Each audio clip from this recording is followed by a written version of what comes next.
Is it weird that I'm feeling nostalgic for a franchise that, like, started in 2010? I don't know. I think it's a little weird.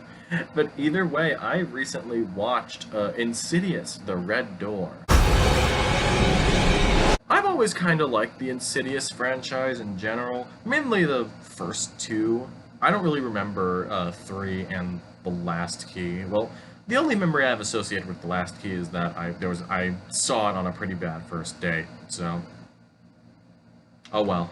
But yeah, I think the first couple movies, especially the first movie, is really, really great. And I'd go as far to say that, like, you could call the first one a horror classic, in my opinion. I really, really adore that movie. And unlike the last two movies, The Red Door directly connects to those first two movies. Well, okay, I won't go that far with the last two. I don't remember a lot of them.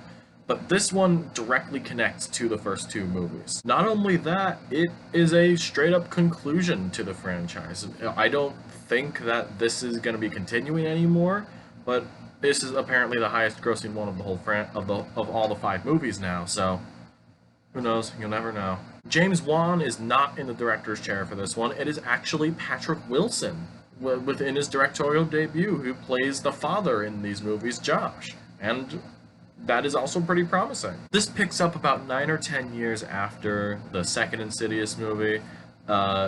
Dalton, played by Ty Simpkins, both in the first one and in this one, is all grown up now. He's going off to college to be like an artist, which, you know, a buddy of mine's Letterboxd review said this, so I'm just gonna say it.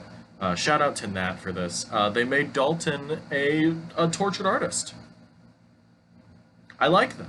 And since most of their family had gotten their memory wiped of everything that happened in the first two movies, somehow the door to the further gets opened back up, and the Dalton family, mainly Josh, and the Lambert family, not the Dalton family, Dalton and Josh are the ones mainly being tortured by it, and they don't know what it is, and now they have to go back and defeat the lipstick-faced demon. I think that's the official name of that red demon. Once and for all. I'd like to start off with the overall atmosphere of this movie. This is a very eerie movie overall, just like the first two, and I feel like Patrick Wilson did a great job directing and in like bringing that vibe from the first two movies over into this in like a decade later. I think that's pretty cool. I think Ty Simpkins and Wilson do a great job on camera as well, especially Ty Simpkins. There's like a good amount of things that he has to do emotionally in this, and he pulls it off. I also liked Sinclair Daniel as Chris, Dalton's roommate, and I thought she was a nice little addition.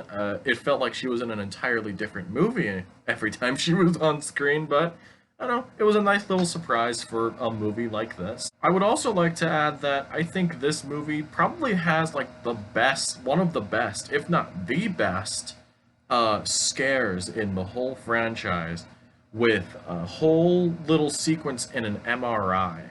And it is genuinely one of the only things, maybe even, at least since the first Insidious, that genuinely made me feel like, oh, like, this is really fucking scary. I love this. I'd go as far to say that it feels right at home with the first Insidious, and I feel, and at least for me, that is very high praise, at least for that scene. I mentioned that Dalton is going to be an art student in this, so a lot of art is like a draw for this movie, and for a lot of this, I don't know if Ty Simpkins actually did all this art, or there was an art department doing all of this. If it, and either way, the art looks great in this. And if it was Ty Simpkins actually doing this, I'm impressed as fuck. Like, I am very much not an artist. I suck at all that stuff. So whenever I see something like that in a movie, or even like in a museum or something, I like, it's like jingling keys in front of me. It's like my mind immediately goes to that. And this has a lot of that in here, and I was very excited by that. But outside of that, I really thought the story was just kind of generic. Like, I mean, it's a ghost and demon and ghoul movie, so there's not really a bunch you can do with that, especially with, like, a franchise that is so deeply rooted in, like, the haunted house tropes, which is fine. Like, Insidious is one of the better movies in that genre of horror movies to me, but just, I feel like it could have been a little more bombastic, at least in its ending. I thought the ending wasn't that great. Although I do think Patrick Wilson did a good job putting all this together.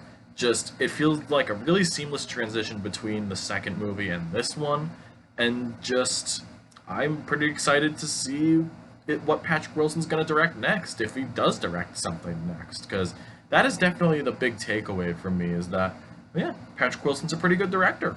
I'm curious to see what he's got. So yeah, those are my thoughts on Insidious the Red Door. I think this was a pretty good ending to this series. I was kind of shocked at how good this ended up being.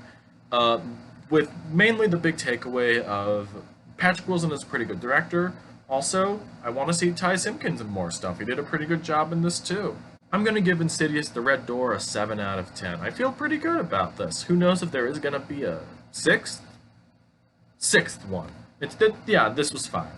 I don't know if there's going to be a sixth one. I actually think it's pretty closed and shut on how this ends, so it's going to be weird if they try and bring this back. If you've seen Insidious the Red Door, what did you think of it? And might as well ask you, what is your favorite Insidious movie if you've seen all of them? Let me know down in the comments below. Like and subscribe if you haven't already, and I will see you in the next video.